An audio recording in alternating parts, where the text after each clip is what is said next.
The Los Angeles Police Department union now suing the city and the LAPD police chief for releasing the personal information of thousands of officers. The union also filing suit against the owner of a website issuing death threats against police officers. The website posting the names, photos, and work locations of more than 9,000 officers, including undercover agents, after the LAPD released it mistakenly as part of a public records request. Twitter has since suspended the account of the person who requested that information, and now some officers say they are receiving threats of violence. Let's bring in LAPD detective and director of the Los Angeles Police Protective League, the union filing those lawsuits, Jamie McBride. Jamie, good morning to you. I want to ask first, the officers who had their personal information leaked, are they in imminent danger? I believe so. I mean, I had several officers working in very sensitive investigations like drug cartels, Mexican mafia, human trafficking, reached out to me as recently as yesterday, just a few hours ago, telling me they're concerned for their safety and the safety of their families. This is probably the worst security breach I've seen in my 32 years with LAPD. It just shows the reckless and incompetent command staff officers that we have here. They don't care about the safety of our officers. And we're already down 1,000 officers, and I don't think this is doing much for recruitment either. I mean, you've got the staffing shortages, but the fact is that something like this being a mistake, you can't afford it, especially in the modern era where you can find anything online. But why isn't this a bigger story? Is it not as bad as what we maybe are led to believe? Is there a reason why there aren't more media outlets giving this the attention it deserves?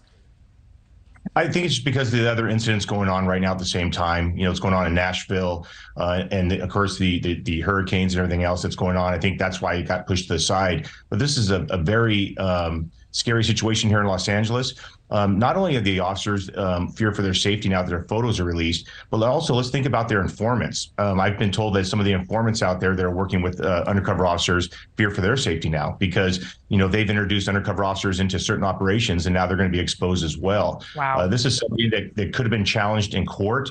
And what people don't think about, too, is not only is this affecting the officers that are currently working undercover capacities and sensitive investigations, but also and when you go through a 20 or 30-year career, you go in and out of undercover capacities depending on your assignment. So this can affect future officers who are currently on the department, maybe working patrol, but when they make detective or work other investigations, they go in an undercover capacity. So this is a lot bigger than just the active officers we have right now that are working undercover. It's just fascinating because there are so many bits of information that if somebody had enough time, like anyone who is a cyber criminal, they could find out so much about each one of these officers. At least that's what it looks like. What is the county DA and the police chief, what are they doing to protect these officers?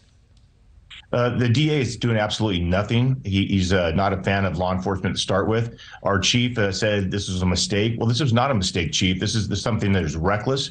He is the top of the food chain. So everything, the buck stops with Chief Moore. He's failed in his duties as a police chief to protect his officers.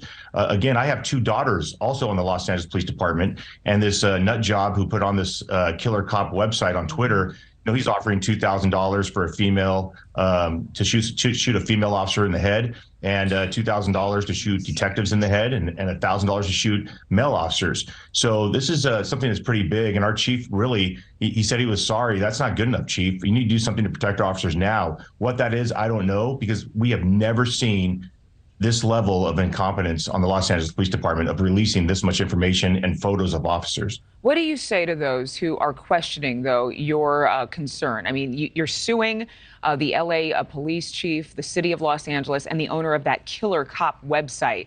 But what do you say to those who say you have an agenda here and that your union is overinflating the danger?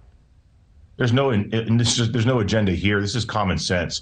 Can you imagine if you had your personal information released? I know that in the past I've worked cases with the Nazi lowriders, Aryan Brotherhood, and in fact, even before my photo was released years ago, I had somebody find my house. Now they just made it easier for these individuals to find officers and to know what they look like. This is not something we take lightly. This is something very, very serious, and I wish more media would take this and put this in the spotlight. What do you think accountability looks like? Should all of these officers be put in some sort of witness protection program, at least for the short term? You know what?